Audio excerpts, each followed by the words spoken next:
Welcome. You're listening to the X22 Report. My name is Dave, and this is episode 564. And today's date is January 12th, 2015. And the title of this episode is Governments Are Now Removing the People's Rights with Terror. Let's get right into the economic collapse news. Now, we understand the snap elections come up January 25th in Greece, and we understand the people are taking their money out of the banks. We understand this by December, where the withdrawal amount has increased to about 3 billion euros. And we're seeing that the National Bank of Greece they're trying to calm the situation down. And they're telling everyone that everything is fine, everything is contained. The situation with the deposit outflows from the country is now under control, and they're trying to reassure the markets. And we heard this before. If we go back into back in the United States, back into 2008, when the Federal Reserve was out there telling us that yes, the subprime is contained, Bear Stearns is fine. We are not forecasting any type of recession in 2008 or going forward. Our models just do not show it. The same thing is happening in Greece at this time, and we can see right now that the people are now withdrawing the money. The people now are not paying taxes, and we can see right now that the budget revenues have slumped over the last few days as a result of the upcoming elections and taxpayers' uncertainty about the future, and they're very worried about what's going to be going on there. People are worried that they're going to be Cyprus, which means they're going to have bail-ins. The banks are going to shut down. They're going to go on bank holiday. They're going to be capital controls. And we can see that the Eurozone, they're saying, no, everything is going to be fine. Germany's out there saying, no, this is not going to do anything. Yeah, they'll write off a little bit, but everything's just going to be fine.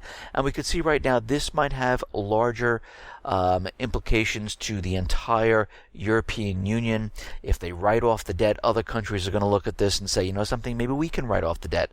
And if they do leave the Eurozone, other countries might step up and say, you know something, it is time for us to leave the Eurozone also. Now, here in the United States, we understand the unemployment numbers are completely made up. And John Williams from shadowstats.com, he's out there and he says the seasonal adjustment being shifted between months now for the unemployment numbers. The unadjusted data do not revise, but the adjusted data pick up bogus growth from gimmicked reporting. To be counted among the headline unemployed, which is the U3, an individual has to have looked for work actively within 4 weeks prior to the unemployment survey. If the active search for work was in the last year, but not in the last 4 weeks, guess what? You are just not counted. And this is according to the BLS. The difference here is between the headline December 2014 unemployment rate, which is now 5.6, and Shadow Stats now includes those people, and he's saying the unemployment is around 23%. I'm going to say it's probably a little bit higher than that, but let's go with 23%. 23% brings us into a depression. That's what we're feeling right now. And of course, we have to remember the president has told us that, listen, you need to believe me, we're in a recovery, even though you don't feel it. Well, if we actually came out and told him what we actually felt, he would know that we're in a depression. But he already knows that. He's covering everything up. John Williams also reported that the birth-death model used by the Bureau of Labor Statistics assumes that more jobs are created each month by new startups than are lost by companies going out of business. The excess of new startups over closures currently adds an average of about 61,000 jobs each month. In other words, these jobs are spun off the assumption of a model and are likely to be phantom jobs.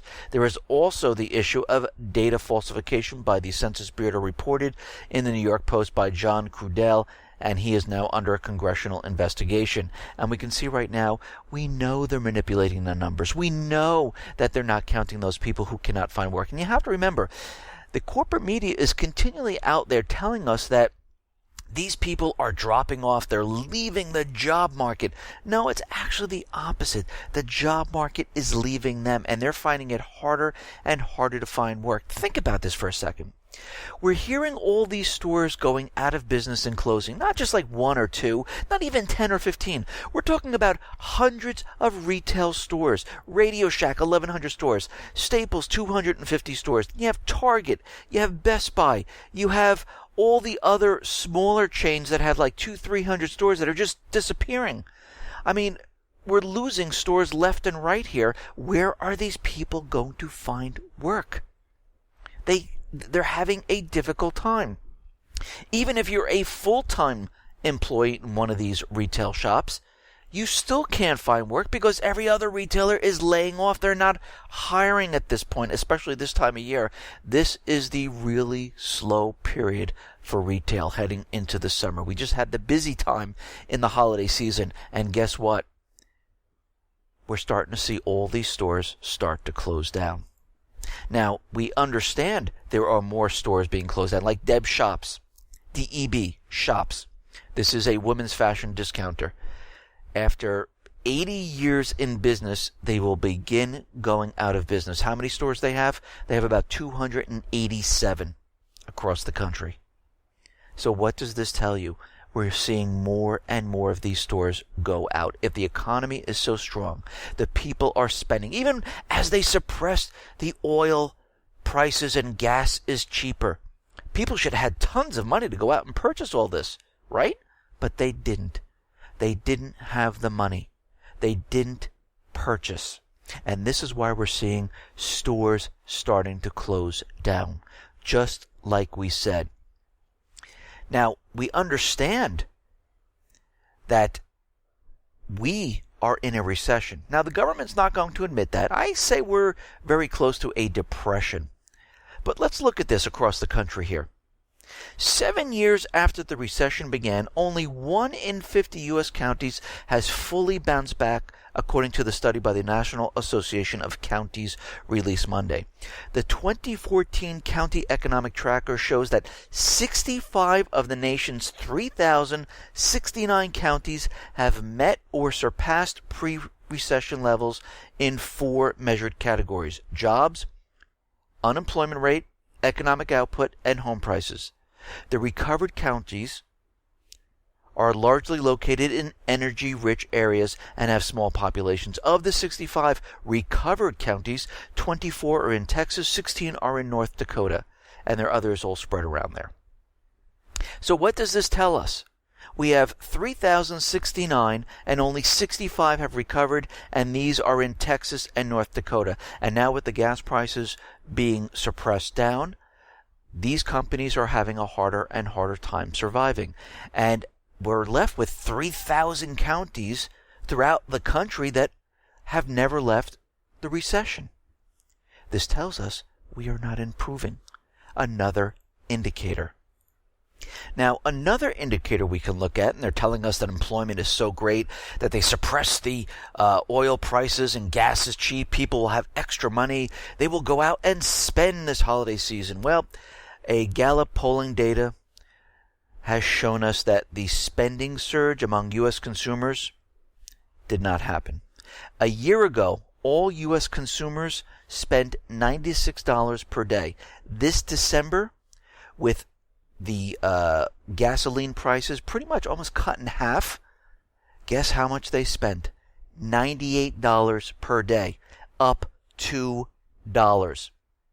The poorer households was even worse. They were spending about $84 a year ago when gas prices were much higher, and it only went up by $1, $85. So there was no spending surge this holiday season. Actually, I went around my neighborhood and I saw that people actually didn't even have boxes this time. They were able to fit everything in their garbage can. They didn't even have them piled up on the side like they used to. It's getting worse and worse, and this is what we're seeing here with the retail market. More and more stores are going to start closing down as we move into February, into March, and as we go out throughout this year. We're going to see a lot of these major retailers saying, you know something, we just can't do it anymore. We have to declare bankruptcy. We have to close half of our stores, or maybe all of them, just to survive. And this is what we're seeing. Now, the government, the Fed, they're continually telling us that manufacturing is coming back. Everything's improving. Actually, I spoke to my relative, this is back in Thanksgiving, when we were talking about manufacturing in China and in the U.S., and he was telling me that, yes, the manufacturing is improving here in the United States. And I said, no, actually it isn't. That's not improving whatsoever. And we're starting to see that, guess what? Manufacturing, it is a myth. The so-called recovery in U.S. manufacturing is a hyped-up media myth and is more fiction than reality. A new study says it offers a dangerous sense of complacency to business and the public as America faces a $458 billion trade deficit. The Washington, D.C. based think tank is a nonpartisan and nonprofit group, according to the website. The authors claim that many reports torture the data by masking the decline in manufacturing output between 2007 and 2013 in order to claim a miraculous recovery. Well, we've seen this many, many times before, where the government officials are out there, the Fed is out there, and they're completely manipulating all the data. Though employment and output are both growing, well, I would have to disagree with that, but okay. There are not as fast enough rate to declare a U.S. manufacturing renaissance, the report says. Much of the growth since the recession lows was just a cyclical recovery instead of a real structural growth that will improve long-term conditions. And there's a strong possibility that manufacturing will once again decline, and we're already seeing that. They're doing everything they possibly can to pump up the bubble, to pump up manufacturing. The auto industry, what they do is they channel stuff, the dealership lots. They're giving subprime loans to have anyone with a heartbeat buy these cars to keep manufacturing going. Americans' manufacturing has lost over 1 million jobs net and over 15,000 manufacturers since the beginning of the recession, which took hold in 2008. Based on these numbers, the U.S. only added 1 new manufacturer job for every 5 that were lost. So guess what? There is no recovery. We are heading down a very deadly slope, and that deadly slope is a collapse of the system. This system cannot be sustained at this point. They're doing whatever they possibly can, and when I say they, it's the U.S. government, central bankers. They're trying everything, but we can see across the world, and what they're doing here in Paris and in Australia, in Canada, they are really pushing the agenda for a false flag to cover up this entire collapse. And we can see this.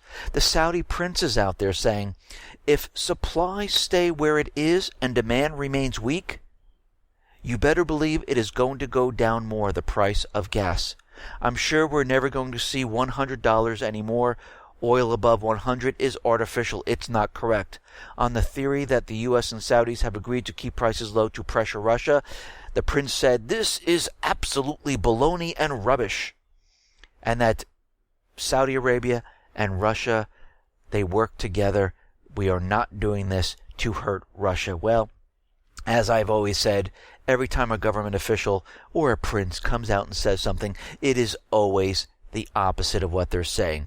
Of course they are doing this. There's so much evidence to prove this, and if you don't understand what I'm saying, go back to my other reports that I've been doing, and we can see right now this is exactly what they're trying to do, because they're trying to put pressure on Russia with the sanctions, because the sanctions do absolutely nothing. So they needed another weapon, and that weapon is to suppress oil, but this is not going to work against Russia either. Now, as we know, we've just had this Paris false flag, and we've seen that the United States, Spain, Italy, UK, Australia, many countries are out, Canada, many countries are out there, and we can see they're starting to push forth certain laws. Now, especially in the UK, David Cameron is going to introduce legislation dubbed the Snoopers Charter to help the security services spy on the internet communications if he wins the next general election. Basically, he wants to violate everyone's rights there, and he wants to just spy on everyone. The Prime Minister, speaking in Paris after the Unity March following the attacks by the Islamist terrorists, said there was a need to modernize the law. The bill would have required phone and internet companies to maintain records of people's internet, email, mobile phone activity, but not the contents of the calls or messages. Well, then how do you know what's going on? So you know already he's lying. Just like the United States says, no, we only keep the metadata. We don't listen in. And then we come to find out, yeah, they do listen in. They do keep the record. They do understand. Because otherwise, how do you know what's going on? By the phone number? By who called who? You know nothing. You can get that from the phone company. Civil liberties campaigners caution against any attempt to use the Charlie Hebdo massacre to extend surveillance powers. But this is what all the countries are going to do at this point. This is the next phase. They're violating everyone's rights. They actually want to get rid of them. They want to spy on everyone. They want to know what everyone is doing at every moment. Big Brother watch director Emma Carr said, "It is wholly unacceptable for this tragedy in Paris to be used as a means to call for a return of the snoopers' charter." David Cameron, he said he may even block encrypted messages. Like he might ban Snapchat and WhatsApp to stop what's going on here. So they're going to decide what you see and when you see it. He also said that they need to take control of the internet service providers in the UK. They need to combine it with the British surveillance apparatus and monitor everything that's going on and make sure we understand what is going on. And you can see what they're doing right now. This idea was previously thrown out for a good reason: to turn internet service providers into branches of the state. Quite aside from the specific ways it could be misused by the security service to suppress perfectly legitimate dissent, creates an atmosphere akin to a state of siege that is likely to have ill effects. And we know this is exactly what's going to happen. Once they put it into place, they're going to decide what you can see and what you can't see. And this is total control of the freedom of speech, the freedom of the press, the freedom to say to the government, you know something, I don't agree with you. And you can see right now, this is what all the governments are pushing for. EU members, they're going to cooperate with the internet service providers, and they're going to work with them to detect and remove terrorism-related content more rapidly. They're going to look for extremism, those people who do not agree with the government, and will take those down very, very quickly. 11 EU nations and the U.S. Attorney General Eric Holder decided during a meeting on Sunday that this is what they're going to do. Now, they're also doing it because they're starting to realize these videos that are being pumped out on YouTube that show like the false flag events, they need to get those down very, very quickly because people are starting to recognize that, yeah, these things are fake. These things are like movies. They have directors. They have lines on the street where the car has to stop. They're using fake blood. They are using blanks. It's a completely, it's a movie directed event for the sheeple. That's what it is. And we can see they're trying to figure out a way to stop all this. And this is why they're trying to gain control of what is going on here. And we can see that all the countries are starting to do it. Spain. Madrid wants to see changes made to the treaty governing the visa-free Schengen area, which allows Spain to introduce border controls to stem the tide of the Islamic militants returning from the Middle East. We're going to back border controls, and it is possible that as a consequence, it will be necessary to modify the treaty. The existing mobility in the European Union is facilitating the movements of jihadists to any country and also to our country. So basically, out of the 26 European countries where you're allowed to move around freely, they're going to stop this. They're going to put border checkpoints. They're going to make sure they understand that who is going where, why are you going. So here we are again with checkpoints. Checkpoints in the US, checkpoints in Europe. They're trying to control the internet, violating everyone's rights with spying on them. You see what's going on here. This is the next phase, and they're using this false flag event to do this. We're going to see additional false flag events as time goes on. Obama, he declares war on extremism. Well, what is extremism? Well, when you use the word extremism, you may have in your mind a picture of the Islamic State fighters or the terrorists from the Charlie Hebdo massacre, but the elitists such as Barack Obama defines extremists as much as a broader type of meaning, where he says that those that talk about individual liberties, they're extremists. Those that advocate for states' rights, extremists. The Patriot movement, those that believe that you are a patriot and you have rights, you're extremists. Anyone that is opposed to the New World Order, you're an extremist. Anyone that is engaged in conspiracy theorizing, anyone that is opposed to Agenda 21, anyone that is concerned about all the FEMA camps that are popping up, anyone that fears impending gun control or weapons confiscation, the sovereign citizen movement, those that don't think they should have to pay taxes, anyone that believes in government conspiracies to the point of paranoia, anyone that is frustrated with the mainstream ideologies, anyone that visits extremist websites, blogs. I guess I'm considered an extremist, and you're visiting me, so, anyone that establishes a website blog to display extremist views, anyone that suddenly acquires a weapon, anyone that organized protests inspired by extremist ideology, those that are suspicious of centralized federal authority, those that believe in the right to bear arms, anyone that is engaged in ammunition stockpiling, those that display the Don't Tread on Me flag. So you can see right now, this is what they've been looking at.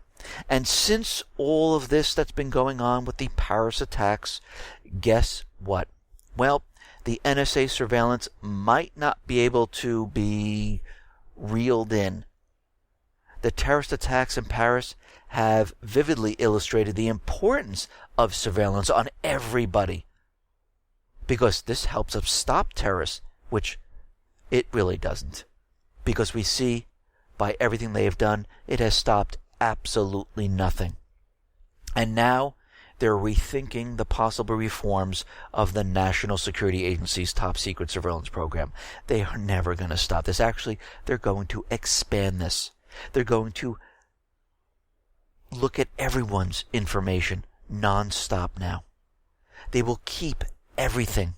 They will continue with the social profiling. And this will accelerate as time goes on.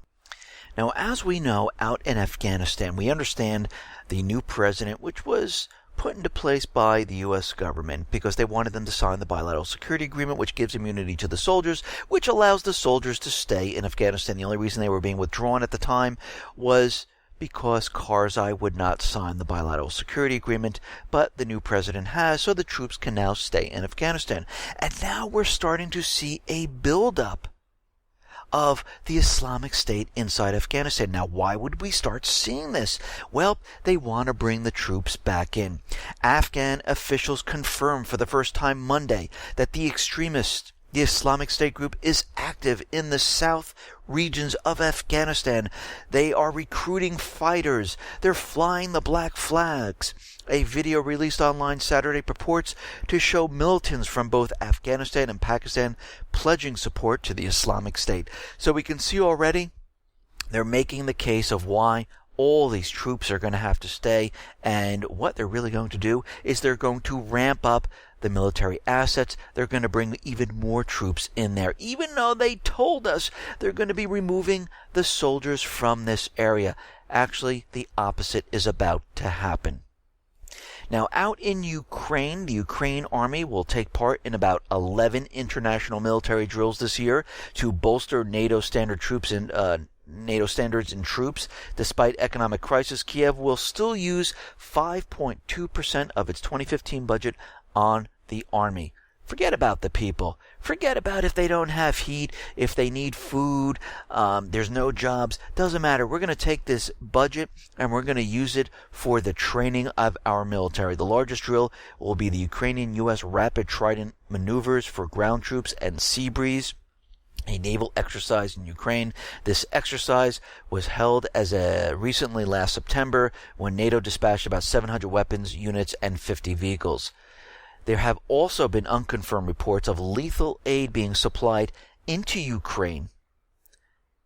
And they noticed that NATO supplies to Ukraine came last weekend when a cargo ship with about 42 containers loaded with allegedly non-lethal military supplies docked at the Ukrainian port of Odessa in the Black Sea and started unloading these crates. So we can see already the lethal weapons are actually arriving, even though they're telling everyone, no, these are gloves, shoes, pants. We know for a fact that they are building up their military forces. They've been training. The lethal weapons are coming in. And we can see already that the Donetsk area, the Lugansk area, the southeastern people, they're saying Kiev's actions have shown it that it's pretty much unilaterally called off the ceasefire regime, and they're no longer following the Minsk ceasefire agreement.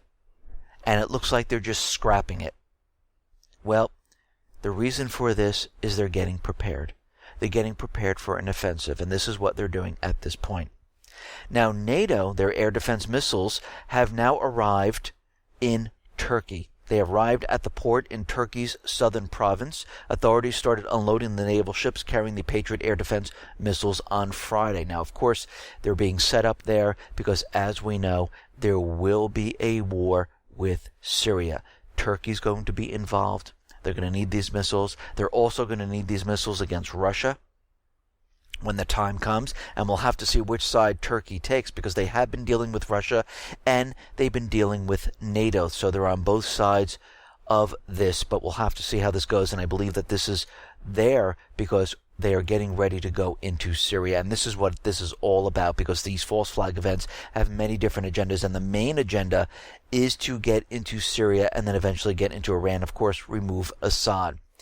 Now, out in the Pacific, military officials held a ceremony yesterday at a U.S. naval base in Guam in Santa Rita to establish a new Navy task force as part of a rebalance of forces in the Asian Pacific region. Now, we understand the United States government central bankers have been setting up different bases encircling China. And of course, as we know, President Obama was out there saying this is being done to contain China.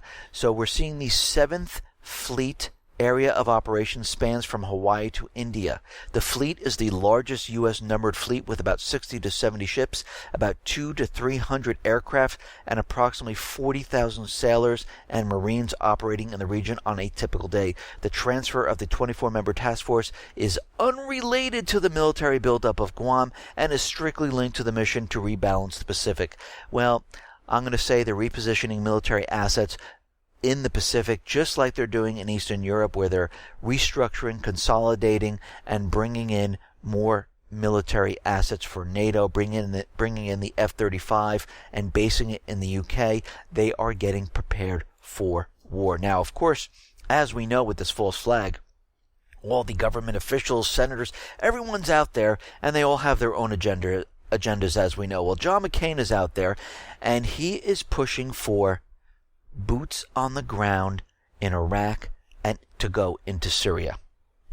John McCain yesterday called on the U.S. administration to deploy ground troops to participate in the war against the Islamic State. So we could see already they're pushing the agenda. They want boots on the ground. And who knows, at this point, Congress, the president might say, listen, we can't do this anymore. We need to put boots on the ground to stop the Islamic State. And we know that's not why they're doing it. They use the false flag event to get troops in there. We already know the United States has already commandeered an air base inside of Iraq. They cleared the Iraqis out of there. They control it. We already know they're setting up a division headquarters that can support 30,000 troops. We've already known that they've been using mission creep to send advisors into Iraq, but we know they're not advisors, they're combat-ready Marines. And we can see already other people are out there. John Bolton is saying that we need ground forces in Iraq and Syria.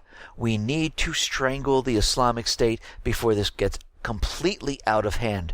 And we can see right now they are preparing to do this. Now, we're going to see a lot more false flags occur.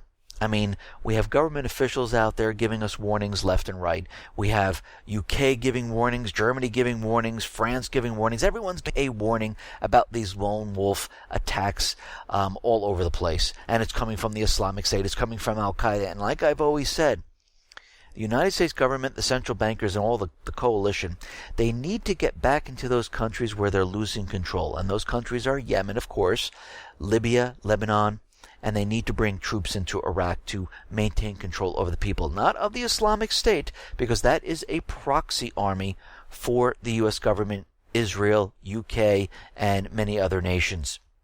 And we can see right now they are pushing the agenda very hard, and we will see additional false flag events to strip the people of their rights, to use this to bring troops into the Middle East, and to cover up the economic collapse. Now, we understand the business leaders were out there and they were having a unity march, and of course this looked very official and we're all banding together and all the governments are out there, but French President Hollande didn't want Netanyahu out in France. Now the question is, why didn't he want him in this area? He was not invited, but Netanyahu decided to go anyhow, and the French president was kind of pissed off about this. Now the question is, why didn't he want them there? Very interesting. Does he know that maybe Israel, the United States, might have had something to do with what happened in Paris? It could be. Maybe he does know. Obama did not attend. John Kerry did not attend. Eric Holder, who was in Paris, did not attend. And the U.S. government right now is struggling to explain why this is. Very interesting, because their schedules were free. There was no problem with them going over there, but they decided not to. But it looked great for the sheeple out in the world, showing unity against terrorism that will protect free speech. And as people were saying, and all the governments saying, we're going to protect free speech, they were thinking about ways to take it away. How to stop people from posting things on the internet. To monitor all your emails, your texts, your calls. To take the internet providers and combine them with government to monitor everything. To go after extremists, domestic extremists, because those are the scary ones, who do not believe in the government, who do not agree with the government. So as they're putting on the show about free speech, they're breaking it and pulling it down around everyone and saying, ha ha ha, you're not going to have free speech.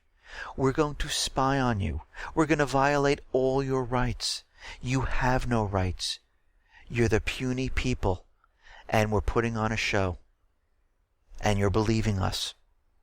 Now, we see France, they're going to be deploying about 15,000 military police. It's almost like martial law in France at this point. And these militarized police, they're going to go to sensitive areas like the Jewish schools and Jewish sites because of this attack on a kosher deli. Now, when I talk about the Jewish people, or I talk about the Catholic people, the Christian people, or the Muslim people, or anyone else, or people in different countries, I'm talking about the governments of these countries, and I'm not talking specifically about the people. Just like when I talk about the United States, it's not the people, I'm talking about the government. And we can see right now that there were certain countries that were involved in this false flag event, and it seems like Israel is out there defending themselves, saying that anyone that does not believe the official story is anti-Semitic, which is absolutely ridiculous. We also see the videos being taken down of the gunman shooting this police officer because it shows that he did not hit this person at all whatsoever with an AK-47, and we're seeing other videos pop up which are being taken down because they're trying to hide what's really going on. Now, McCain is out there, and we can see that all the government officials and everyone is out there telling us that this is the worst thing ever. This is far worse than just a lone wolf attack. These are coordinated efforts that happen in Paris, and we're going to see this come here in the United States. Eric Holder is in Paris, and he is saying that the U.S. is at war with the lone wolf terrorists. And we talked about this months and months and months ago, and we knew this was going to happen. You have to remember, everything that we're talking about doesn't happen right at the time that we're talking about it. It's always months later. It's a build-up to what is coming. So when I talked about the yuan, renminbi becoming a reserve currency last year, I know everyone was out there, no, that's impossible. But this year, the IMF is looking at it to become the reserve currency. Now, of course, who knows? The United States will try to do anything they possibly can to stop this, but we can see right now from all the indicators and what has been going on, it built up to this point. And what we're seeing now, and from my first broadcast up to now, we can see they're building up for that main false flag event. Will it come tomorrow? Most likely not, but it will come. But this gives you the opportunity to prepare for what's coming. And it's giving you a great opportunity to buy supplies, to purchase gold and silver, to take some money out of the bank and hide it someplace so you have it on hand, to be prepared for what is coming. And again, a lot of these plans from the central bankers, U.S. government, don't work out. They're not perfect. Sometimes things don't go well. Look what happened in 2013 in August, where they had all the military assets in position in the Mediterranean to go into Syria. Well, the polls showed the American people said, no, we don't want to go to war. Congress is like, we're not going to vote to go to war. And they had to have a way to get out of it. And this is why this whole thing about Assad getting rid of his chemical weapons was the plan to get out of this situation. But here we are once again a year later when I told everyone this is their main goal. They are not going to stop. And here we are once again. Now, Dempsey was out there and he's saying the Islamic State has raised the global terror threat by setting a fiendish example for other extremist groups to try to emulate. And this is, I mean, all of this, what they're doing is worse than what the alternative media is doing. They are scaring everyone, and this is what they wanted to do. When I talk about it, I am not trying to scare you. Yes, it is scary, but I'm trying to prepare you. They're not trying to prepare you. They're trying to scare you. They're trying to scare you into obeying with what they want. The New York Police Department cops were put on high alert Saturday night after the Islamic State released a propaganda video urging the killing of intelligence officers, police officers, soldiers, and civilians in the U.S., according to the New York Post. Dianne Feinstein is out there, and she is saying there are sleeper cells all around the United States waiting to be activated to do terror on the American people. And this is why we need to go into Syria and stop this. But we know for a fact, and I talked about this quite a while ago, this is going to be an inside job. Are there people waiting to do something? Yes. Is it the Islamic State? No. It is our own government that is preparing this. It is our own government that will cyber attack the financial institution, like the stock market, the bats, the banks. It is our own government that will bring down the power grid to scare everyone into going to war, to scare everyone that the economic collapse is here, to say, hey, it wasn't us, it was them, and we're going to help now. But it was really them who did it, and that is called a false flag event, making something happen where you blame it on somebody else. Now, there was a recent video which was released by the Abdi Kolabali. I don't even know if I'm pronouncing his name right. And he's saying that, yes, he's part of the Islamic State, he's part of Al-Qaeda, and they're out there, you attack the Islamic State, we're going to attack you. And they're using this for all propaganda. It's amazing how these videos are found. They're out there saying, oh, it's on the far outer reaches of the internet where we found this on the jihadist site. And of course, as we know, most likely it came from Rita Katz from Site Intelligence or another intelligence agency that just put it out there. They never show links of where it actually really came from. And we can see right now this is complete propaganda to scare everyone. During the president's cybersecurity speech, there was a cyber attack on CENTCOM, where they attack the social network like Twitter accounts, and they were posting, "We are coming, watch your backs, ISIS." Now, does this make any sense of why the Islamic State would be out there telling the United States, and this is basically what they're saying, come and attack us. Come on, bring your armed forces, come and get us because we're going to attack you. It makes no sense for them to do this. The Islamic State supposedly, allegedly, is trying to create a caliphate in Syria and Iraq. Why would they want the coalition forces in this area? It makes no sense whatsoever. Why would they want to be bombed? Why would they bring them in there when a true uprising is happening? The people, the entire movement is silent, like in Yemen, like in Libya. They're not telling the United States to come on in. They're not telling the coalition forces, come and get us, bomb us. No. They're taking out the puppet government, they're putting in the people government, and they're trying to take over the rest of the country. Quietly. Because they're doing it for the people of the country. The Islamic State, they're using propaganda all over the place because we know that this is completely fake, because they're drawing the United States in, they're drawing the coalition forces in for one reason and one reason only, to get Assad. Of course, during this time period, they're destroying the infrastructure, and they're building up the false flag event, which will occur. Now, something very interesting about all of this is that the Sharif Kawachi, he was in an interview with 5 others about jihadists, which was a documentary. He also met with Anwar al-Awlaki. This is the notorious Al-Qaeda leader allegedly killed in drone strikes in Yemen in 2011. And we can see right now that Anwar, he was a CIA asset. All these people, most likely, are Mossad, CIA, MI6 assets that were put into place. Here are some coincidences that we need to look at. 1. French authorities arrested and imprisoned Sharif Kawachi in 2005 for terrorism. He would be released in 2008 after sentencing was suspended for time served. This despite evidence suggesting Kawachi may have even gone as far with his plot to travel to Yemen. Number 2, Kawachi and brother Saeed would be implicated in another terrorist plot again in 2010, but were not prosecuted due to a lack of evidence. 3, it was reported that the brothers then fought in Syria before returning last summer, approximately 6 months ago. The brothers were born in Paris of Algerian descent. Sharif was sentenced to 3 years in prison on terrorism charges in May of 2008, but both brothers returned from Syria this summer.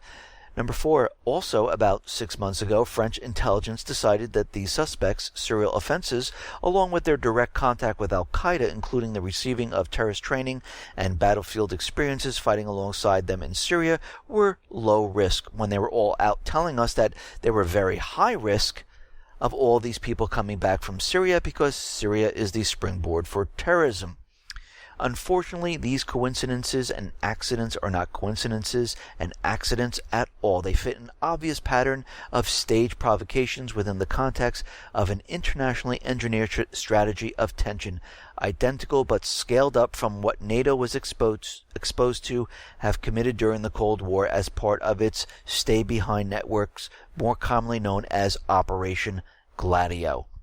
And we can see right now, all of this is now being ramped up. If you look around the world, you can see it's being accelerated. Look at the time span between Canada, Australia, and Paris. Who knows? It could be UK, could be Germany, Spain, and then the United States right after this. You can see they're building this up.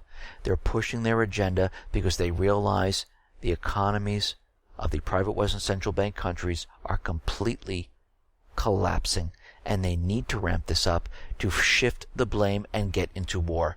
Listen, everyone, thanks a lot for listening. Be well, be safe, and especially be prepared. Thanks a lot.